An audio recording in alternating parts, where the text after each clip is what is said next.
Hello students, स्वागत है आप सभी का आज की एक नई क्लास में। तो जो भी स्टूडेंट्स बीएससी फोर्थ सेम में हैं उनके लिए आज की क्लास काफ़ी इम्पोर्टेंट रहने वाली है।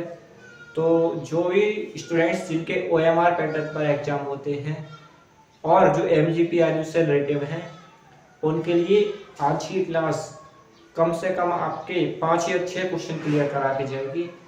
2025 में जिनके भी एग्जाम ओएमआर पैटर्न पर होने वाले हैं वो अक्षर मेहता एकेडमी से जुड़ जाए, क्योंकि बीएससी की सेकंड सेमेस्टर की फोर्थ सेमेस्टर की क्लासेस आपको मिल रही हैं और सिक्स सेमेस्टर की क्लासेस बहुत जल्दी शुरू करी जाएंगी। ठीक है, तो ध्यान से समझना।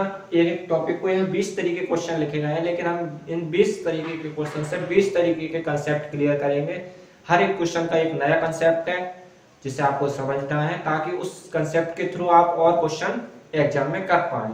तो ये वो क्वेश्चन है जो हर बार आए हैं, किसी न किसी यूनिवर्सिटी में पूछे गए हैं, रिपीटेड क्वेश्चन है। ठीक है, तो बीएससी में ज्यादातर रिपीटेड क्वेश्चन ही आते हैं, तो इन क्वेश्चन को ध्यान से देखें। और अगर चैनल पर पहली बार हो तो चैनल को सब्सक्राइब करें और अपने फ्रेंड्स के साथ क्लासेस को शेयर करना ना भूलें। तो ध्यान से देखिए, सबसे पहले हम बात करते हैं क्वेश्चन नंबर 1 की, श्रोडिंगर इक्वेशन। यानी जो आपकी श्रोडिंगर इक्वेशन होती है पहली वाली श्रोडिंगर इक्वेशन, जब आप फिफ्थ सेमेस्टर में पहुंचोगे या फिर आपने थर्ड सेमेस्टर में भी पढ़ी होगी तो इसका डिटेल डेरिवेशन आपको पढ़ना पड़ेगा। ठीक है, फिफ्थ सेमेस्टर में तो इसका डिटेल्स है, लेकिन यहाँ हमको एमसीक्यू के थ्रू समझना है। तो ध्यान से देखिए, जो श्रोडिंगर इक्वेशन होती है वो किसको दर्शाती है।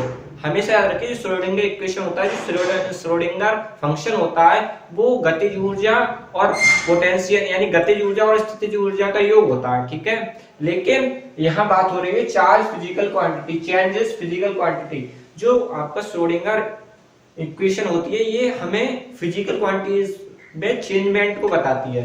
श्रोडिंगर जो फंक्शन होता है, श्रोडिंगर जो इक्वेशन होती है वो हमें क्या बताती है, किसी भी फिजिकल क्वांटिटी में कितना चेंज हुआ।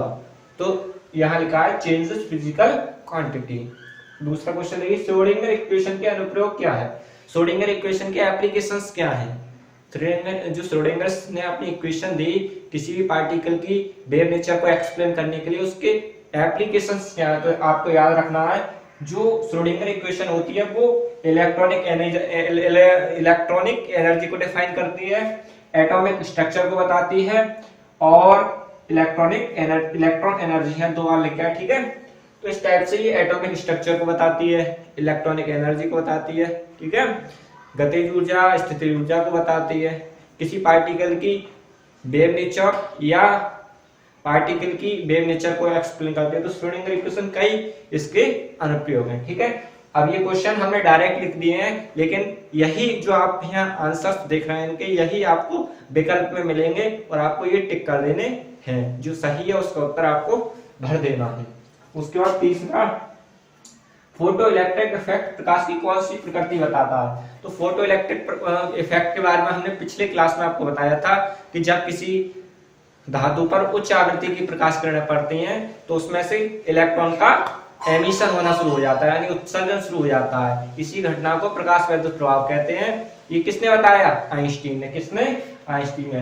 तो पार्टिकल और जो प्रकाश वैद्युत प्रभाव है वो किसको बताता है, पार्टिकल नेचर को। यानी प्रकाश वैद्युत प्रभाव किस प्रकृति को बताता है, प्रकाश की कण की प्रकृति, पार्टिकल नेचर। ठीक है, उसके बाद चौथा, इंटरफियरेंस प्रकाश की कौन सी प्रकृति बताता है। इंटरफियरेंस तो आप कक्षा 12 में पढ़े थे, व्यतिकरण।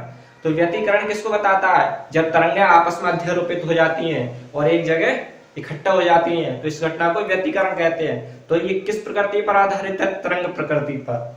तो आप इसका आंसर करोगे इंटरफेरेंस प्रकाश की तरंग प्रकृति पर आधारित है, वेव नेचर पर। ठीक है, उसके बाद क्वेश्चन नंबर 5 देखिए, किसी पार्टिकल का उसकी कक्षा में कोणीय संवेग कितना होता है।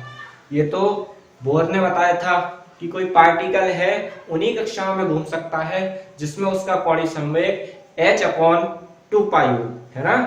तो किसी भी कक्षा में किसी भी पार्टिकल का, इलेक्ट्रॉन हो प्रोटॉन हो, ठीक है, इनका जो कोणीय संवेग होता है, देखो प्रोटॉन तो निश्चित ही होते हैं, एक जगह रहते हैं, लेकिन इलेक्ट्रॉन मूव करते हैं। तो इलेक्ट्रॉन की बात हो रही है, तो इलेक्ट्रॉन का कोणीय संवेग कितना होता है, nh/2π। तो इसका आंसर nh/2π होता है। ठीक है, उसके बाद क्वेश्चन नंबर 6 देखिए, डेविसन और जर्मन एक्सपेरिमेंट किस पर आधारित है।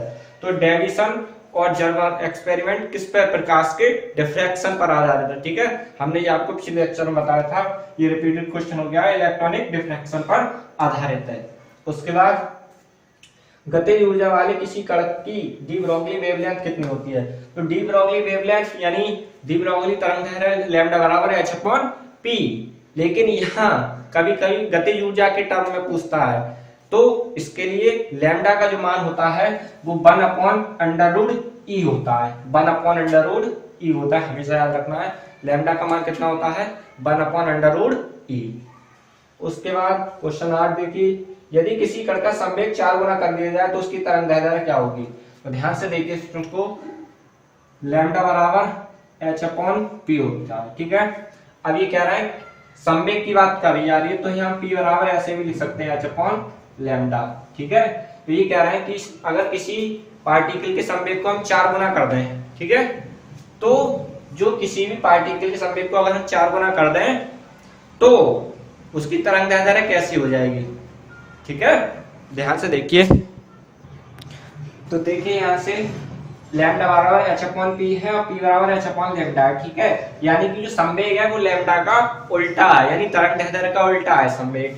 तो अगर हम 4 गुना किसी का संवेग बढ़ाएंगे तो उसकी तरंगदैर्घ्य कैसी हो जाएगी, 1/4। तो यही लिखा है हमने 1/4 टाइम्स। ठीक है, तो अगला क्वेश्चन देखिए, एक प्रोटॉन का रेस्ट मास कितना होता है। हमेशा याद रखिए, कोई भी पार्टिकल सही जिसका जैसे फोटोन हो गया या प्रोटॉन हो गया, फोटोन भी एक पार्टिकल है ना, तो फोटोन और प्रोटॉन रेस्ट में इनका जो मास होता है वो 0 होता है, हमेशा याद रखिए। ठीक है, उसके बाद वेग को समान मानते हुए किसी कण की वेवलेंथ सबसे ज्यादा हो, किस कण की।